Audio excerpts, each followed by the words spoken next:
Hello friends, आप सभी का स्वागत है आपके अपने YouTube channel GK the knowledge में। इसमें हम आज बात करेंगे गर्भावस्था के बारे में कि यानी कि किस प्रकार एक बच्चा यानी एक शिशु जो है वो गर्भ में कैसे पलता है। मतलब उसकी जो गर्भ अवस्था से लेकर उसके जन्म तक की जो प्रोसेस है 9 महीने की, वो 9 महीने की प्रोसेस के बारे में आज हम डिस्कस करेंगे। तो आइए शुरुआत करते हैं। तो प्रेगनेंसी से लेकर जन्म तक यानी गर्भावस्था गर्भावस्था से जन्म तक का सफर। गर्भावस्था से लेकर जन्म तक का जो सफर होता है एक शिशु का, इसका शिशु का, उसके बारे में हम आज बात करेंगे। तो जो 9 महीने हैं उन 9 महीनों के बारे में हम बात करेंगे। सबसे पहले हम बात करते हैं पहले महीने की, फर्स्ट मंथ। जो पहला महीना होता है, पहला महीने में क्या क्या प्रोसेस होती है, क्या क्या होता है और क्या नहीं होता, उसके बारे में हम देखेंगे। पहले महीने में जो शिशु का चेहरा है, शिशु यानी जो भ्रूण है उसका, शिशु का चेहरा आकार लेने लगता है।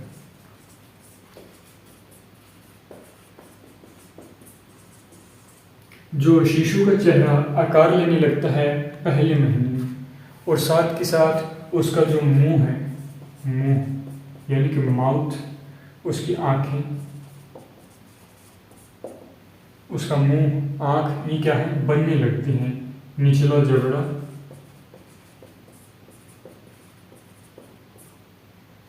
बनने लगते हैं। और साथ के साथ जो बनता है वो क्या है, ब्लड सेल। ब्लड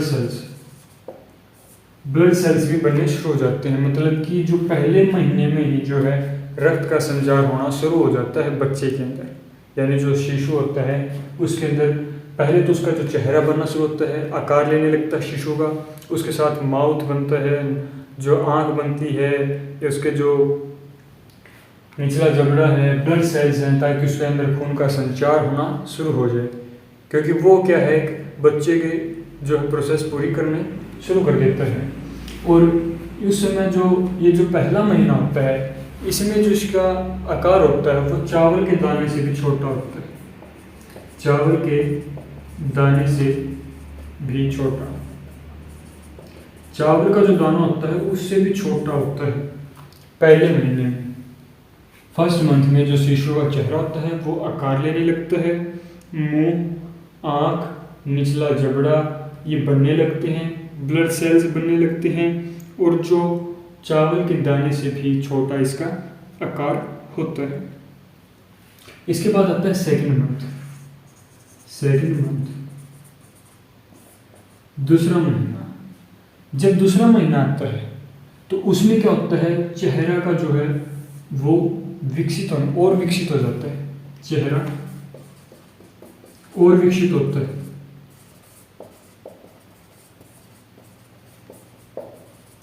चेहरा जो है और विकसित होने लगता है। साथ के साथ उसके हाथ व पैर बनने लगते हैं, हड्डियां बनने लगती हैं, बोन्स बनने लगते हैं। दूसरे महीने में क्या होता है, चेहरा और अधिक विकसित हो जाता है, हाथ पैर बनने लगते हैं, उंगलियां बनने लगती हैं, हड्डियां बनने लगती हैं, उंगलियां।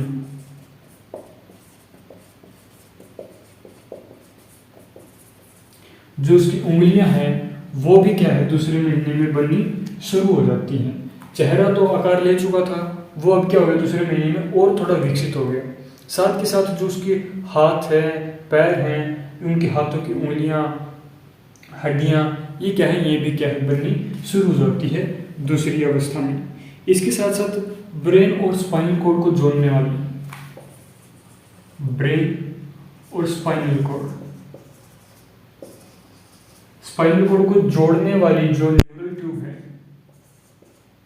न्यूरल ट्यूब वो भी बन जाती है। ब्रेन और स्पाइनल कॉर्ड, जो हमारा जो ब्रेन और जो हमारे स्पाइनल कॉर्ड है, इसको जोड़ने वाली जो न्यूरल ट्यूब्स होती हैं वो भी क्या है, दूसरे महीने में बननी शुरू हो जाती है। और इस समय जो इसका आकार होता है, जो पहले महीने में आकार था वो क्या था, चावल के दाने से भी छोटा था। अब जो इसका आकार होगा वो 1.5 सेंटीमीटर हो जाता है, तकरीबन 1.5 सेंटीमीटर। कितना होगा, इतना सा, बिल्कुल मान लो ये इतना सा, बस क्या है 1.5 सेंटीमीटर, बस इतना आकार होता है। उसमें ये सब चीज़ें भी बननी शुरू हो जाती है, दूसरा महीना होता है। तो पहले महीने में चेहरा आकार लेता है, आँखें, मुंह ये बनने शुरू हो जाते हैं, ब्लड सेल्स शुरू हो जाती हैं। लेकिन सेकंड मंथ में जो होता है वो चेहरा और विकसित कर लेता है, साथ के साथ हाथ पैर भी बनने लगते हैं, उंगलियां बनने लगती हैं, हड्डियां भी बनने लगती है। और जो स्पाइनल जो न्यूरल ट्यूब्स होती हैं वो भी ब्रेन और स्पाइनल कॉर्ड को जोड़ने का काम करती है, वो भी क्या है, इसमें बनती है।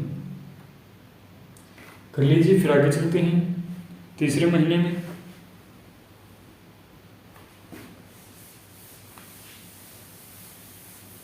किसी को समझ में ना आए तो बता देना,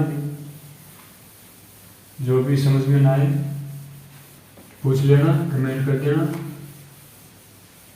साथ के साथ अपने नोट्स बनाते रहना।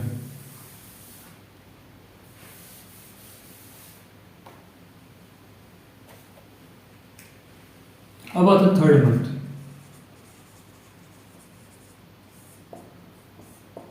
थर्ड मंथ में हमने सेकंड मंथ में देखा कि जो हड्डियां थी, आंखें थी, हाथ थी, वो क्या है, बन चुकी थी या बन रही थी।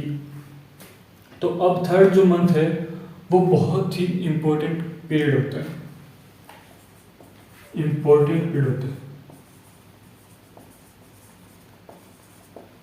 ये बहुत ही महत्वपूर्ण अवस्था होती है तीसरे महीने की। इसमें जो होता है इसको, या फिर इसको हम पीरियड ऑफ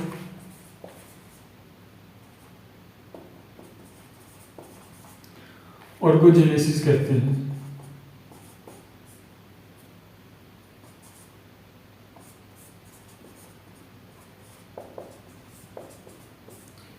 जो तीसरा महीना है इसको हम पीरियड्स ऑफ ऑर्गोजेनेसिस कहते हैं, क्योंकि इसमें जो है हाथ पैर की जो उंगलियां हैं या जो मुंह है वो क्या है, बन चुका होता है। ये तीनों, ये सभी जो प्रोसेस होती है, जो फर्स्ट और सेकंड मंथ में जो प्रोसेस हुई थी वो सभी के सभी क्या होती हैं, पूरी हो चुकी होती हैं, पूरी यानी कंप्लीट इस मंथ में। और जो इसके अलावा क्या होता है, लीवर, किडनी, लंग्स, हार्ट्स, ये सब क्या है इसमें बनने शुरू हो जाते हैं। जो ऑर्गन्स होते हैं हमारे अंदर के, जो ऑर्गन्स हैं वो भी क्या है, तीसरे महीने में बनने लगते हैं। और जो तीसरा महीना क्या है कि इसमें अबॉर्शन, जो कई गर्भपात करवाते हैं ना, गर्भपात, वो गर्भपात करवाने का जो टाइम पीरियड है वो चला जाता है अबॉर्शन का। अबॉर्शन का टाइम क्यों चला जाता है कि 3 महीने बाद जो बच्चा है वो तकरीबन मैच्योर होने लगता है, क्योंकि हाथ पैर भी बन गए, उसके इंटरनल ऑर्गन्स भी बन चुके हैं, और हड्डियाँ, जो पोस्चर है, वो स्ट्रक्चर है, वो भी क्या है, बन के तैयार हो जाता है। तो अबॉर्शन कराना मुश्किल हो जाता है।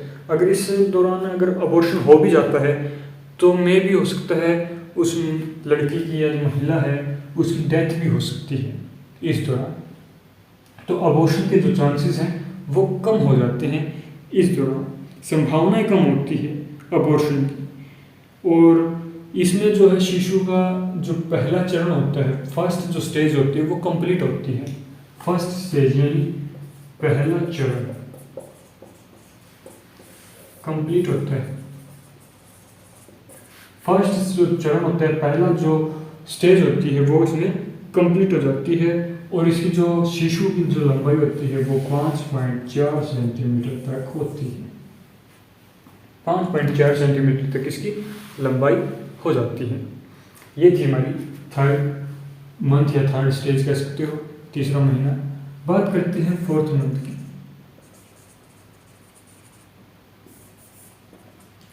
फोर्थ मंथ में क्या होता है कि जो शिशु है वो मूवमेंट करना शुरू कर देते हैं।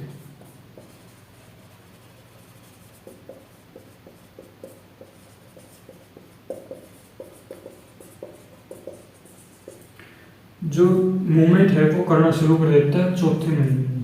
चौथे महीने में मूवमेंट शुरू हो जाती है, और ये जो मूवमेंट होती है इसमें क्या क्या मूवमेंट होती है, जैसे सिर का घूमना, सिर घूमना या अंगूठा चूसना। जैसे छोटे बच्चे जो पैदा होते हैं वो अंगूठा चूसते हैं ना, तो ये मूवमेंट पहले से ही है, अंगूठा चूसना। इस प्रकार की जो क्रियाएं होती हैं वो होनी शुरू हो जाती हैं। सिर का घूमना मतलब मूवमेंट शुरू कर देता है 4th मंथ के अंदर जो शिशु। इसके अलावा जो हार्ट बीट है उसको भी सुना जाता है। हार्ट बीट को भी जो है चेकअप के दौरान जब हार्ट बीट को उसको सुन सकते हैं। और साथ के साथ जो डॉक्टर है, डॉक्टर जो है वो चेकअप के माध्यम से यह डिसाइड कर देता है डिलीवरी डेट को, डिलीवरी डेट। तो जो चौथा महीना होता है उसमें मूवमेंट शुरू होती है, साथ के साथ हार्ट बीट को भी उसकी सुन सकते हैं चौथे महीने में। और जब चेकअप होता है, चेकअप के दौरान हम डॉक्टर से पता कर सकते हैं, जो चेकअप के माध्यम से डॉक्टर बता देता है कि डिलीवरी डेट को, कि डिलीवरी इस दौरान होगी या इस महीने में होगी या इस तारीख को होगी। तो ये थी 3rd और 4th स्टेज, यानी तीसरा और चौथा महीना। नोट कर लीजिए। फिर आगे चलते हैं 5th मंथ में, 5वें महीने में 5th और 6th की बात करते हैं आगे, 7th 8th 9th।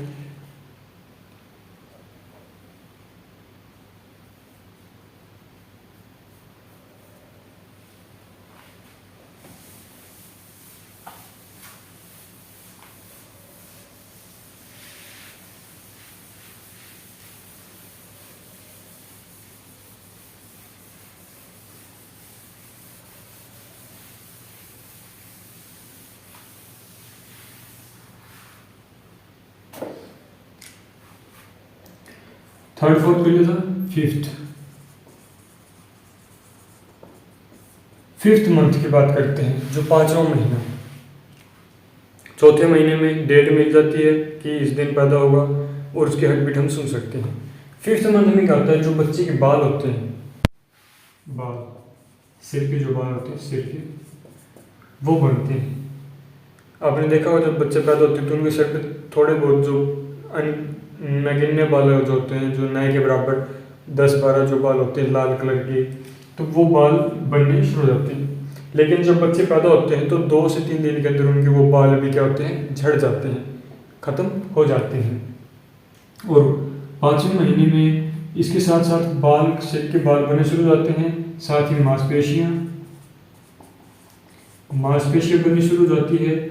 और इसके अलावा जो वजन होता है वो 300 ग्राम के करीब होता है, 300 ग्राम वजन। 5th मंथ में 300 ग्राम वजन हो जाता है। और अगर बात करें सेंटीमीटर की तो 16.5 सेंटीमीटर तक बड़ा हो जाता है। जो 5th मंथ होता है उसमें बाल व सिर के जो बाल हैं वो बनने लग जाते हैं, मांसपेशियों का विकास होने लगता है, और जो उसका वजन होता है 300 ग्राम हो जाता है, और जो लंबाई होती है वो 16.5 हो जाती है। बात करते हैं 6th मंथ की। 6th मंथ में क्या होता है, तो 6th मंथ में, छठे महीने में जो बच्चा है यानी जो शिशु है उसकी जो क्षमता, सुनने की क्षमता है उसमें वृद्धि होती है। सुनने की क्षमता जो है बन जाती है। तो जब अर्जुन ने अपनी पत्नी को जब चक्रव्यूह तोड़ने के लिए बताया था तरीका कि चक्रव्यूह को कैसे भेदना है, तो गर्भ में पल रहे बच्चा जो अभिमन्यु था वो भी सुन रहा था, या आपने सुना भी होगा। तो जो छठा महीना होता है तब जो है उसकी सुनने की क्षमता बन जाती है कि वो जो भी कुछ हलचल हो रही है, जो पता चल रहा है उसको वो जो सुन सकता है, वो महसूस कर सकता है हर चीज़ को। तो इसमें छठे महीने में क्या है, उसकी सुनने की जो क्षमता है वो बन जाती है छठे महीने में। अगर हम बात करते हैं 7वें महीने की, 7वें महीने की अगर हम बात करते हैं, और छठे महीने में जो वजन होता है वो 600 ग्राम हो जाता है, और जो 30 सेंटीमीटर का हो जाता है। 600 ग्राम जो उसका और 30 सेंटीमीटर उसकी लंबाई। अब बात करते हैं जो 7वां महीना होता है उसमें क्या क्या होता है। तो 7वें महीने में जो होता है, जो फैट है वो बढ़ने लगता है। शिशु में क्या है, शिशु जो भी होता है, शिशु लड़का है लड़की जो भी, उसमें फैट बनने लगता है। फैट बनने लगता है और साथ के साथ जो उसकी सुनने की क्षमता है उसमें भी वृद्धि होती है। सुनने की क्षमता में वृद्धि होती है, फैट बढ़ने लगता है। साथ के साथ जो है, अगर इसमें प्री मैच्योर डिलीवरी भी हो जाती है, कई बार कई महिलाओं को 7वें महीने में क्या है, प्री मैच्योर समय से पहले ही, प्री मैच्योर मतलब समय से पहले अगर डिलीवरी होती है तो जो शिशु होता है वो जीवित रह सकता है। ऐसी कोई बड़ी बात नहीं कि 9वें महीने में पैदा हो तो ही जीवित रहेगा। 7वें या 8वें महीने में भी अगर प्री मैच्योर डिलीवरी होती है तो भी बच्चा जीवित रह जाता है। कई केस होते हैं जिसमें नहीं रह पाता, लेकिन मोस्टली जो केस होते हैं उसमें जीवित रह जाता है बच्चा। 7वें महीने में अगर मिसकैरेज भी हो जाता है किसी कारणवश तो होता है, तो 7वां महीना उसमें फैट बनना शुरू हो जाता है बच्चे में, और साथ ही साथ उसकी जो सुनने की पावर है उसमें भी वृद्धि होती है। और जो लाइट का जो रिएक्शन है, जैसे हम लाइट मारते हैं, टॉर्च जो लेके जो लाइट लगाते हैं, उसका जो रिफ्लेक्शन है उसकी रिएक्शन को भी महसूस कर सकते हैं। लाइट रिएक्शन,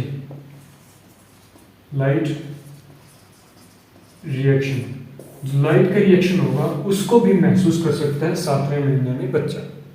ठीक है, नोट कर लीजिए, फिर आगे चलते हैं।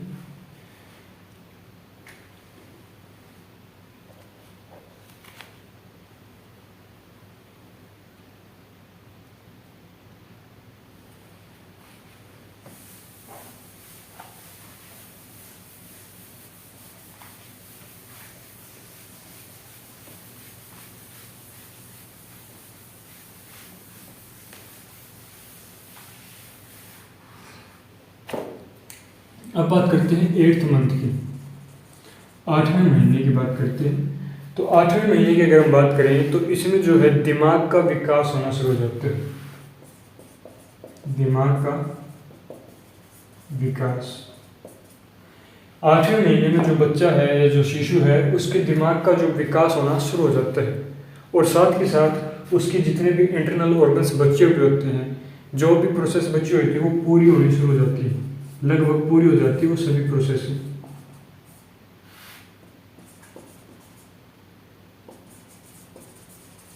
बाकी जो प्रोसेस बची होती है जैसे लीवर किडनी की जो फंक्शनिंग जो कार्य होते हैं वो क्या है, पूर्ण रूप से शुरू हो जाते हैं, पूर्ण हो जाती है। सभी जो प्रोसेस बची हुई होती हैं, दिमाग का विकास इसके अंदर 8th मंथ में हो जाता है। इसके अलावा इसका जो वजन होता है, वजन 8वें महीने में 1400 ग्राम हो जाता है, यानी कि 1.5 किलो के आसपास उसका वजन हो जाता है। और 1.5 किलो के पास आसपास वजन, तो जो अगर कोई महिला प्रेग्नेंट होती है तो उसका प्रेगनेंसी के दौरान, पूरी प्रेगनेंसी के दौरान 8 से 15 किलो वजन जो है बढ़ जाता है। प्रेग्नेंट महिला का जो वजन है वो 8 से 15 किलो बढ़ जाता है प्रेगनेंसी के दौरान। तो इसमें जो बच्चे का जो वजन होता है वो 1400 ग्राम हो जाता है, और उसकी जो हाइट यानी लंबाई जो होती है, लंबाई वो 42 सेंटीमीटर हो जाती है। 42 सेंटीमीटर का वो बच्चा हो जाता है इसके अंतर्गत। और 9वें महीने का आपको पता ही है, 9वां महीना 9th मंथ, इसमें बच्चे का जो है जन्म होता है। बच्चे का जन्म होता है, सभी प्रोसेस को पूरी करने के बाद जब वो बच्चा जन्म लेने को तैयार होता है तो वो जो पुश करने लग जाता है वेजाइना को, ताकि वो जो है उसकी जो प्रोसेस पूरी हो जाती है, हेल्थ जो हलचल होती है वो बहुत ही ज़्यादा हो जाती है, तीव्र हो जाती है, क्योंकि वो क्या है, तैयार हो चुका है, अब वो बाहर आने के लिए तैयार हो चुका है, इसीलिए उसके अंदर हलचल ज़्यादा हो जाती है। इसीलिए कहते हैं ना लेबर पेन शुरू हो गया, अब डिलीवरी होने वाली है, तो वो सब प्रोसेस करती है 9th मंथ में आने के बाद हो जाती है। तो बच्चे का 9th मंथ, 9वें महीने में जो बच्चा जो एक शिशु है वो जन्म लेता है, बेबी गर्ल या बेबी बॉय जो भी होता है, और 9वें महीने में ये अवस्थाएँ पूरी होती है। तो जो गर्भ अवस्था से जन्म का सफ़र था वो ये था कि जो एक पहले महीने में जो उसके सिर जो बनना शुरू हो जाता है, सिर का आकार आना शुरू होता है, फिर हाथ पैर आने शुरू होते हैं, उसके बाद उसके आर्टरीज बनना शुरू होती हैं, आर्टरीज के बाद हड्डियाँ, मांसपेशियाँ, उसके सुनने की क्षमता, उसको दिमाग का विकसित होना, ये सभी जो प्रोसेस हैं वो इन 9 महीनों में होती है। और इसके अलावा एक होता है भ्रूण हत्या। भ्रूण हत्या भी होती है, एक प्रोसेस होती है, काफ़ी सारे जो अनपढ़ मूर्ख लोग होते हैं वो करते हैं इस प्रकार के काम। भ्रूण हत्या कि मतलब कि वो लिंग को जांच करवा लेते हैं मशीनों के द्वारा, सोनोग्राफी या अल्ट्रासाउंड के द्वारा भ्रूण हत्या की जांच करवाते हैं, लेकिन ये गैर कानूनी है, ऐसा कभी नहीं करना चाहिए, क्योंकि हमारे देश में लड़का लड़की जो है वो समान है और सभी को जीने का अधिकार है। तो ये सब गलतियाँ नहीं करनी चाहिए। भ्रूण हत्या बहुत ही गलत कार्य है और इसके ऊपर तो सरकार ने भी अब जोर दे रखा है कि बेटी बचाओ बेटी पढ़ाओ, इस प्रकार की जो अवेयरनेस फैलाई जा रही है, तो हमें भी इनका पालन करना चाहिए और हमें भी ये समझना चाहिए कि जो लड़का लड़की है वो समान है। अगर हमें शादी के लिए वाइफ चाहिए तो पहले बच्ची तो पैदा करो, अगर हम बच्ची पैदा नहीं करेंगे तो शादी किससे करेंगे। तो भ्रूण हत्या में नहीं करनी चाहिए, लेकिन ये प्रथा है जो आज भी चलती आ रही कई जगहों पर, जो जहाँ पर शिक्षा की कमी है उन क्षेत्रों में ये ज़्यादा चल रहा है। तो इस तरह के जो प्रयास है वो नहीं करने चाहिए और हमें लोगों को अधिक से अधिक अवेयर करना चाहिए ताकि ऐसी घटनाएं घटित न हो। तो आज की वीडियो में इतना ही, फिर मिलेंगे एक और नई वीडियो में, तब तक के लिए धन्यवाद। जय हिंद।